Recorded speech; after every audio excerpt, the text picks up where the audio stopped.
Welcome back to the Pineal Room. I'm your urban ecom master.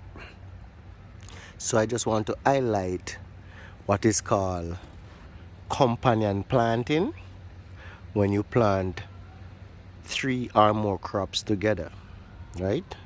Ideally, they usually plant 3 crops together. We call that companion planting. And I just want to give you an example of such design. Well, this guy needs not to be here. He's called a weed, so he can be removed. All right, but you realize that you have a 3 leafy vegetables right here. Lovely. But then you realize that you have this lovely flowers here as well. You see, so the design is that these 3 different leafy vegetables, they will tap into the soil for nutrients at different rate and at different time, and they will tap in for different nutrients. So at no particular time, no 2 of these leafy vegetables will be tapping into the soil for the same nutrients at the same time. You see? So one supports the other nutritionally.